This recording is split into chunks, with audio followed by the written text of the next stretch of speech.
صباح الخير على جمهور النادي الأهلي الراقي، الوفي، الواعي، اللي دايما القلب النابض والدرع الحامي للنادي في كل وقت.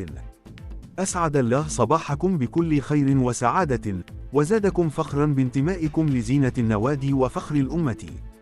الأهلي يحتج على قرار الكاف ويتمسك بحقه في نظر استئناف عقوبة الجماهير قبل لقاء الترجي.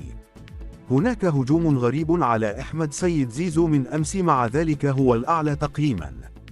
زيزو لعب رأس حربة ونص ملعب ودقة تمريراته 95%، وعندما لعب في مكانه آخر الشوط الثاني لعب عرضية بالمقاس لإمام عاشور.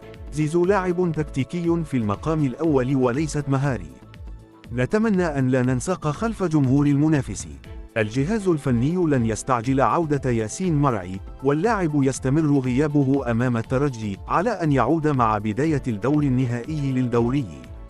لجنة الانضباط بالكاف تنظر اليوم في احتجاج ما قدمه الأهلي على حرمانه من الجمهور في مباراة الترجي بالقاهرة، بناء على مذكرة قانونية تقدم بها الأهلي يطالب فيها بقصر العقوبة على المكان الذي حدثت به المخالفة في مباراة الجيش الملكي، مثلما تم تطبيقه في نهائي إفريقيا 2018 بين الأهلي والترجي، وتم وقتها الاكتفاء بحرمان الترجي في مكان واحد.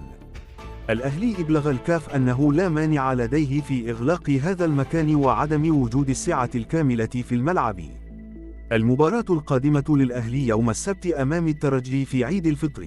رشدة الأهلي للفوز على الترجي والصعود: 1. مصطفى شوبير يكون حارس الأهلي الأساسي وليس الشناوي، وذلك لأن وجود مصطفى شوبير أهم من وجود المدرب.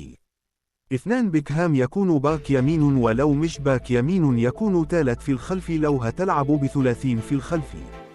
3. إمام عاشور يلعب على الدائرة ويتقدم للأمام، لأن إمام عاشور قادر يقود الفريق للأمام، وإمام قادر سواء في المراوغه سواء في التسديد، لاعب مرعب.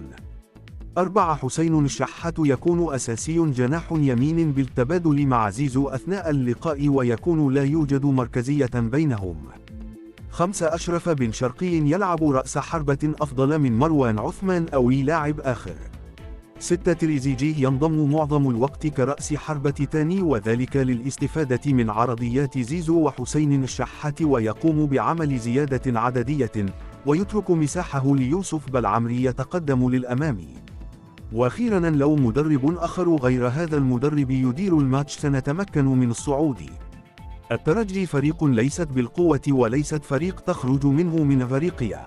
الصحفي الجنوب أفريقي الشهير ميكي جونيور مثير للاهتمام: لو كانت ركلة الجزاء هذه قد احتسبت لصالح الأهلي لكان الجميع يتحدث عنها الآن، لكن بما أنها لصالح الترجي التونسي فجأة يسود الصمت.